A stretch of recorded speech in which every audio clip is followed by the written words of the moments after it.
গড়, চুচুড়া, চন্দননগর আদি সপ্তগ্রাম ইত্যাদি বিধানসভা কেন্দ্র নিয়ে তৈরি। এই কেন্দ্রে আমাদেরকে আগামী 20 মে সকাল 7টা থেকে সন্ধ্যা 6টা পর্যন্ত এই প্রবল গরম দাবদাহকে উপেক্ষা করে ভোটদান করতে হবে। তাই আমাদের নেতা নরেন্দ্র মোদীজি আওয়াজ তুলেছেন যে আগে ভোটদান পরে জলপান। আমি আমাদের প্রধানমন্ত্রীর এই আহ্বানকে মাথায় রেখে আপনারা সবাই সকাল সকাল ভোটদান করবেন সপরিবারে, এই আবেদন করতে চাই। প্রথমেই আপনাদের আশ্বস্ত করতে চাই, প্রথম এবং দ্বিতীয় দফায় গুন্ডারা খুব একটা সুবিধা করতে পারেনি। দিনহাটার উদয়ন গুহ বলুন, চোপড়ার হামিদুর রহমান বলুন, বা গোয়ালপুকুরের গোলাম রব্বানি বলুন, খুব একটা সুবিধা করতে পারেনি। তার কারণ প্রত্যেকটা বুথে 6 জন করে কেন্দ্রীয় বাহিনী ছিল এবং পশ্চিমবঙ্গে 100% বুথে ECI, election commission of India, তারা ওয়েব ক্যামেরা ফিট করে দিয়েছেন। মনিটরিং দিল্লি থেকে হচ্ছে, তাই বুথের ভিতরটা সম্পূর্ণভাবে সুরক্ষিত। প্রথম দফায় গ্রামে পাড়ায় গিয়ে ভয় দেখিয়েছে। কিছু কিছু জায়গায় ফোর্সের অপ্রতুলতা ছিল।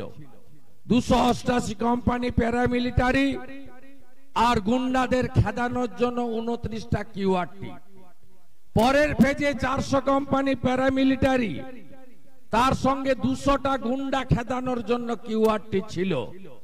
এবারে যখন এখানে ভোট হবে তখন 700 কোম্পানি প্যারামিলিটারি এবং 700টা গুন্ডা খেদানোর কেন্দ্রীয় বাহিনীর তেল মাখানো বড় বড় লম্বা লাঠির ব্যবস্থা থাকবে।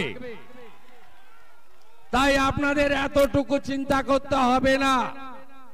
ভোট সুন্দর করে আমরা হবে আশা করব এবং সেটা ইলেকশন কমিশন, কেন্দ্রীয় আধা সামরিক বাহিনী সে ব্যবস্থা করছে। তাই নির্লজ্জ দোকান কাটা তৃণমূল কংগ্রেস আইপ্যাকের বুদ্ধিতে প্রথম দফায় সন্ধ্যাবেলা 3 জায়গায় মিছিল বের করেছিল। বিসর্জনের মিছিল বের করেছিল প্রথম দিন, দ্বিতীয় দফার পরে আর মিছিল নাই। বুঝেছে খাচ্ছে না লোক এগুলো। তাই আপনারা নিশ্চিন্ত থাকুন, এই নির্বাচন নরেন্দ্র মোদীজি পরিবারবাদের বিরুদ্ধে, তুষ্টিকরণের বিরুদ্ধে এবং সীমাহীন দুর্নীতির বিরুদ্ধে তিনি এই নির্বাচন করতে চান। মোট আসন 543, ভারতীয় জনতা পার্টি তথা এনডিএ লড়ছে 543টাতে। আর পিসির তোলামূল, আর এখানকার মন্ত্রী নাকি ছিলেন, আছেন কিনা জানি না, যিনি আগে খেতে পেতেন না, এখন পাখিকে আখরোট খাওয়ান, সেই মন্ত্রী, প্রাক্তন মন্ত্রী, এমএলএ, এরা কোন সুবিধা করতে পারবে না। এরা মাত্র 45টাতে লড়ছে, লাগবে 272। শুনলে আরো খুশি হবেন। সুরাট থেকে বিজেপি প্রার্থী বিনা প্রতিদ্বন্দ্বিতায় জিতে খাতা খুলেছে। আজকে আরো ভালো খবর শুনুন, কৈলাস বিজয়বর্গীর নেতৃত্বে ইন্দোরে কংগ্রেসের প্রার্থী নমিনেশন তুলে নিয়ে আরো একটা সিট মোদিজি জিতে গেছে। 2টো আসনে অলরেডি বিজেপি জিতে গেছেন, বিজেপির খাতা খুলে গেছে। আর এরা 5টা আসন পাবে কিনা তার ঠিক নেই। মুখ্যমন্ত্রী আর তার ভাইপো হেলিকপ্টার চড়ে ঘুরে বেড়াচ্ছেন, তাদের সভা সমিতিতে লোক হচ্ছে না। আমরা তো একটা ছোট্ট পথসভাকে জনসভা করে দিয়েছি। তাকিয়ে দেখুন ডায়ে বায়ে সব জায়গায় লোক। পরশুদিন সন্ধ্যাবেলা জেলায় বলেছিলাম আমি কলকাতা যাওয়ার পথে একবার ধনেখালি ঘুরে আসব। ভয়টা তো কাটাতে হবে। ধমকাচ্ছে চমকাচ্ছে যারা, তারা কেমন আছে তো একটু বলে যেতে হবে। বলে যেতে হবে চিরদিন কাহারও সমান নাহি যায়। বলে যেতে হবে পটলকে পতাকা ঝুড়িয়েছে, চুরির টাকার পতাকা। আমি আসবো বলে সকালবেলা পটলাকে বলে যাই, মাননীয় পটলা, তোমার থেকে বড় গুন্ডা ছিল কেষ্টমণ্ডল, সে এখন তিহার জেলে। তোমার থেকে বড় গুন্ডা ছিল শেখ শাহজাহান, সে এখন তোমার দেখা নাই রে, তোমার দেখা নাই। পটলা আর তার যে আছেন দুজনকেই বলি ভদ্রভাবে থাকবেন, সবাই প্রচার করবে। আমার কথার উত্তর আপনি কালকে দিয়ে দেবেন, নো প্রবলেম। জনগণ সব দেখছে, দেশ রক্ষার নির্বাচন। কেউ চান না দেশটা ইউক্রেনের মতো হয়ে যাক, কারণ লকেট চট্টোপাধ্যায়কে যেমন দ্বিতীয়বার এমপি করার ভোট, তেমনি তৃতীয়বার নরেন্দ্র মোদীকে প্রধানমন্ত্রী করার ভোট। আমরা যে রাত্রে নিশ্চিন্তে ঘুমাতে যাই, দেশের সীমান্ত সুরক্ষিত আছে বলে, ভারতবর্ষ ভালো আছে বলে, নিজ ধর্ম পালন, সংসার পালন, নিজের সমস্ত কাজকর্ম, ব্যবসা বাণিজ্য থেকে কলকারখানা সবটা আমরা করি। আমাদের দেশ সুরক্ষিত থাকে বলে, দেশের অর্থনীতি ঠিক থাকে বলে। পাকিস্তানে তো এখন বোম ফেলার দরকার হবে না, এমনিতেই বোম ফেটে গেছে ওখানে। আটার 1 কেজি আটার দাম 400 টাকা, 1 লিটার পেট্রোলের দাম 500 টাকা। আমাদের নরেন্দ্র মোদীজিকে প্রধানমন্ত্রী করুন, পাক অকুপাই কাশ্মীর এমনিতে ছেড়ে দিয়ে পালিয়ে যাবে। পাকিস্তানের সংসদে, বালুচিস্তানে অ্যাসেম্বলিতে ওখানকার যারা ইলেক্টেড মেম্বার বলছে আমরা ভারতের সঙ্গে ছিলাম, ভালো ছিলাম, আমাদের পার্টিশন করে আজকে এই দুর্দশার সামনে পড়েছি। কারণ মোদীজি কোভিডের পরেও আমাদের দেশকে এগিয়ে নিয়ে গেছেন, 12তম অর্থনৈতিক স্থান থেকে 4র্থ অর্থনৈতিক স্থানে নিয়ে গেছেন। অন্যদিকে আমার অনেক সংখ্যালঘু ভাইরা দূরে দাঁড়িয়ে শুনছেন, আমরা ভারতীয় জনতা পার্টি, আমাদের নেতা নরেন্দ্র মোদী সবকা সাথ, সবকা বিকাশ, সবকা বিশ্বাস, সবকা প্রয়াসের নীতিতে বিশ্বাস করে। আমার সংখ্যালঘু চাচা, ভাই, দাদা, আমার যারা বোনেরা মায়েরা আছেন, আপনি বলুন তো, কোভিডের ইনজেকশন কেন্দ্র পাঠিয়েছিল, আগে হিন্দু পেয়েছে পরে মুসলমান পেয়েছে, এমন কোন উদাহরণ আছে না? আমরা একসঙ্গে লাইনে দাঁড়িয়ে নিয়েছি। 7 কোটি মানুষ পশ্চিমবঙ্গে রেশন নিতে যায়, হিন্দুরা আগে রেশন পায়, মুসলমানরা পরে পায় না? শুধু হিন্দুরা পায়, জনজাতিরা তফসিলিরা পায়, আপনারা পান না? নরেন্দ্র মোদী এ কাজ করেন না। তিনি রাষ্ট্রবাদ, ভারতীয়ত্বে বিশ্বাস করেন। তার 175টা স্কিম, সকলে উপকৃত হয়। মমতা ব্যানার্জি মাঝখানে প্রাচীর তৈরি করেন। আপনারা বিশ্ব নবী দিবস পালন করেন, আমরা স্বাগত জানাই। আমরা কখনো, এখানে নির্মল ভাই আছেন, সনাতন সংগঠন করেন, আপনি বলুন আমরা কখনো, আমাদের কারোর মুখ থেকে বেরিয়েছে যে নবী দিবসের মিছিল মানে, মহরমের মিছিল মানে দাঙ্গার মিছিল? আপনাদের মুখ থেকে বেরোয়নি, আলেম উলেমারা বলেনি, হাফেজরা বলেনি। এই মমতা ব্যানার্জি বলছে রামনবমীর মিছিলের দিন নাকি দাঙ্গা দিবস, দাঙ্গা ডে। এই মমতা ব্যানার্জি এই প্রাচীরটা তৈরি করেন কারণ তিনি চাকরি দিতে পারেননি। তিনি সিঙ্গুরের কারখানাকে ডিনামাইট দিয়ে উড়িয়েছেন। ধনেখালির গ্রামে গ্রামে দারিদ্র, ধনেখালির গ্রামে গ্রামে ছেলেরা কাজের জন্য ভিন রাজ্যে চলে যায়। মোদিজির স্কিম, আপনি বলুন তো, আজকেই 12 কোটি কৃষকের অ্যাকাউন্টে 6000 টাকা করে ভারত সরকার ঢুকিয়েছে, আজকে অ্যাকাউন্ট ট্রান্সফার। পশ্চিমবঙ্গে 50 লক্ষ কৃষক পরিবারে ঢুকিয়েছে। আমরা কখনো বলেছি এটা বিজেপি ঢুকিয়েছে? আমরা বলেছি যে 20 মে যদি আপনি পদ্ম ফুলে ভোট না দেন তাহলে পিএম কিষাণ সম্মান নিধি বন্ধ করে দেব? আমরা বলিনি কারণ সরকারের টাকা, আপনার আমার ব্যক্তিগত টাকা নয়, বিজেপির পার্টির টাকা নয়। এরা ধমকায় লক্ষ্মীর ভান্ডার বন্ধ করে দেব। ওদের বাপের টাকা না তৃণমূলের সম্পত্তি, ওটা বন্ধ করে দেব? তো সরকারি টাকা। আজকে এই 50 লক্ষ কৃষক 6000 টাকা অ্যাকাউন্টে তাদের এসেছে। 2000 দফায় ঢোকে বছরে, আজকে ঢুকেছে তাদের ইনস্টলমেন্টের টাকা। আমরা কখনো বলি না। আমরা যদি প্রশ্ন করি, 14 কোটি শৌচালয় হয়েছে ভারতে, 80 লাখ হয়েছে পশ্চিমবঙ্গে, আপনারা গরিবরা পাননি কেন? ধনেখালি মানে জনজাতি থাকে, তফসিলি থাকে, মাইনরিটিরা থাকে, 12,000 টাকার শৌচালয় আপনি পাননি কেন? কে খেয়ে নিল আপনাদের এই শৌচালয়ের টাকাগুলো? ঘরের ফর্ম নিয়ে ঘুরছে, বলছে এই নাম্বারে রেজিস্ট্রেশন করো, ভুয়া ফর্ম। প্রত্যেক বাড়িতে গিয়ে ফর্মে সই করাচ্ছে। ছবি তুলছে কেন? কতবার ছবি তুলবে?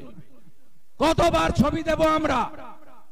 40 লক্ষ ঘর হয়েছে বলে ইউটিলাইজেশন দিয়েছেন, 45,000 কোটি নিয়েছেন। ঘর দেখাতে পারবেন? গ্রামের পর গ্রাম, টিনের বাড়ি, টালির বাড়ি, খড়ের বাড়ি, অ্যাসবেস্টারের বাড়ি, কালো তারপলিন দিয়ে লোক সব আছে। 40 লক্ষ ঘর কার পেটে ঢুকলো? কে খেয়ে ফেললো? জানতে চাই বাংলার জনগণ।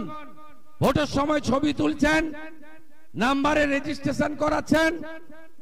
এই ভুয়া বিদ্যা থেকে বাংলাকে বাঁচাতে হবে। আমরা 18টা রাজ্যে সরকার চালাই। কোথায় ডিটেনশন ক্যাম্প হয়েছে? কোথায় এনআরসি হয়েছে? সিএ মানে কি?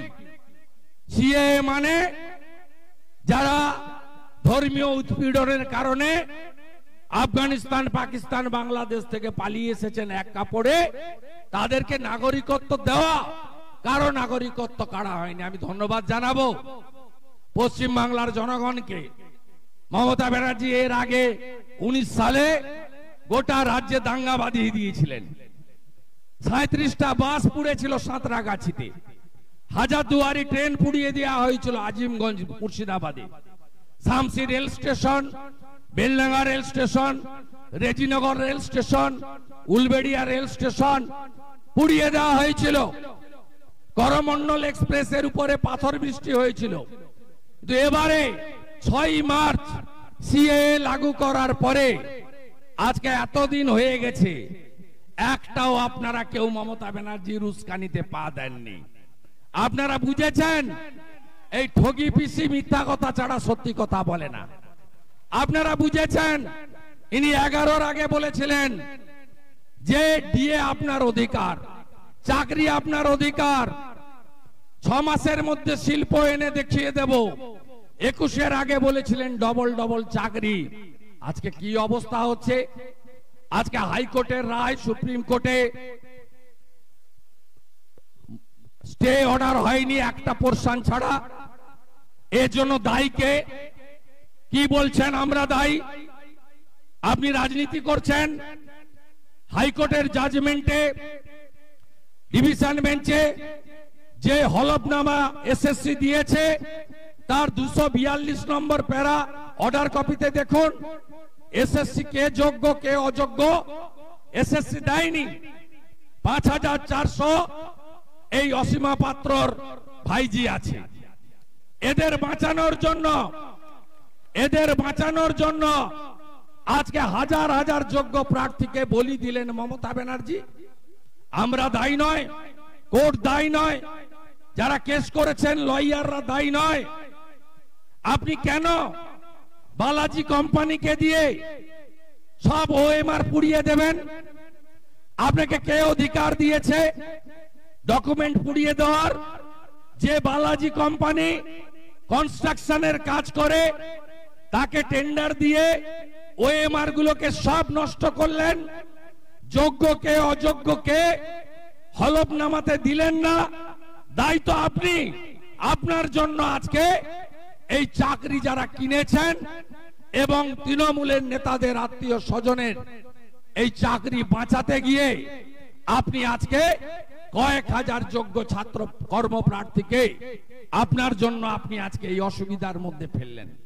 আমরা আশা করি যেহেতু সুপ্রিম কোর্ট মামলা বিচারাধীন রেখেছেন, তারা যেভাবেই হোক যোগ্য অযোগ্য বাছাইয়ের কাজটা করবেন এবং যোগ্যরা রিলিফ পাবেন আর অযোগ্যরা জেলে যাবেন। আপনারা সবাই জানেন অতিরিক্ত শূন্য পদ তৈরি করার মধ্য দিয়ে এই এসএসসির দুর্নীতি সামনে এসেছে। যে সংখ্যায় শিক্ষাকর্মী বা শিক্ষক আজকে নোটিফিকেশন হয়েছিল, তার থেকে অতিরিক্ত নিয়োগ হয়েছে। এই নিয়োগকে বৈধ করার জন্য কবে ক্যাবিনেটের মিটিং হয়েছে? 5ই মে 2022। ওই দিন ক্যাবিনেটের মিটিং হয়েছে মমতা ব্যানার্জির নেতৃত্বে এবং পুরো ঘটনার জন্য এই চোরেদেরকে বাঁচানোর জন্য যে সমস্যা আজকে তৈরি হয়েছে, এর জন্য কোর্ট দায়ী নয়, লয়াররা দায়ী নয়, আবেদনকারীরা দায়ী নয়, বিরোধীরা দায়ী নয়। দায়ী যদি কেউ হয় এই ঠগি পিসি মমতা ব্যানার্জি দায়ী। তাই আওয়াজ তুলুন, আওয়াজ তুলুন যে সরকার বদলাতে হবে, এই চটি পিসির পার্টিকে হারাতে হবে। 35টা আসন পেলে 26 অবধি যেতে হবে না। কয়েক মাসের মধ্যে এই সরকার বদলাবে এবং আমরা নিশ্চিন্তভাবে পশ্চিম বাংলায় একটা সরকার উপহার দিতে পারি, যে সরকার টাটাকে ফিরিয়ে আনবে পশ্চিমবঙ্গে, যে সরকার কলকারখানা করবে, যে সরকার অন্নপূর্ণা ভান্ডারে মায়েদের, দিদিদের, বোনেদের 3000 টাকা দেবে, যে সরকার দিব্যাঙ্গ, তফসিলি, জনজাতি, বিধবা, বার্ধক্য, কৃষক ভাতা 1000-এর পরিবর্তে 3000 টাকা দেবে, লোকপ্রসার শিল্পী ভাতা 1000-এর পরিবর্তে 3000 টাকা দেবে, যে সরকার আবার কর্মবিনিয়োগ কেন্দ্রের তালা খুলে বেকারদের নাম নথিভুক্ত করার সুযোগ দেবে, প্রত্যেক বছর এসএসসি পরীক্ষা হবে, মেধা অনুযায়ী চাকরি হবে, ডক্টর মানিক সাহার মতো বাংলাতে একজনও পিটিটিআই পাস করা ছেলে বাড়িতে থাকবে না, কর্মসংস্থানের সুযোগ পাবে। আনুন ডবল ইঞ্জিন সরকার। ভজনলাল শর্মা কথা দিয়েছিলেন 450 টাকার গ্যাস, চালু হয়ে গেছে রাজস্থানে। যোগীজি 6000 টাকা পিএম কিষানের সঙ্গে আরো 6000 দেন, 12000। মধ্যপ্রদেশের লাডলি বাহিন শিবরাজ সিং চৌহান 1500 দিতেন, মোহন যাদব 3000 টাকা দেন। হেমন্ত বিশ্ব শর্মা মা বোন দিদিদের, অসহায়দের পাশে দাঁড়িয়ে, নারী শক্তির পাশে দাঁড়িয়ে 2500 টাকা করে সেখানকার মহিলা মাতৃশক্তির হাতে দেন। আমরা বিজেপি এখানে এলে আমাদের 18টা রাজ্যে জনকল্যাণে যে স্কিম আছে চালু করব। আয়ুষ্মান ভারত ফিরে আসবে। আলু চাষি, ধান চাষি, আপনাদের জন্য প্রধানমন্ত্রী ফসল বীমা যোজনা বিজেপি ফিরিয়ে আনবে বাংলায়, যা মমতা ব্যানার্জি চালু করতে দেয়নি। 5 লাখ টাকা পর্যন্ত বিনা পয়সায় চিকিৎসা আয়ুষ্মান ভারত। আর এখানে বাজাজ কোম্পানিকে দিয়েছে ইন্স্যুরেন্স, বাংলা ফসল বীমা যোজনা। কোন আলু চাষি ক্ষতিপূরণ পাননি। 1200 টাকার সার 2500 টাকা করে কিনেছেন। 2350 টাকার ধান বিক্রি করতে পারেননি। ছত্তিশগড়ে জনজাতি মুখ্যমন্ত্রী বিষ্ণুদেব সাই 3100 টাকা করে ধানের কুইন্টাল কেনেন। আমাদের আনুন। কংগ্রেস টেস্টেড এবং রিজেক্টেড, সিপিএম টেস্টেড এবং rejected, Trinamool tested, would be rejected হওয়ার পথে। BJP not yet tested in Bengal. পশ্চিমবঙ্গের মাটিতে আমাদের পরীক্ষা আপনারা নেননি। একবার বসান, আমাদের পরীক্ষা নিন। পরীক্ষায় যদি আমরা কৃতকার্য হই, বারে বারে গুজরাটের মতো আমাদের আনবেন।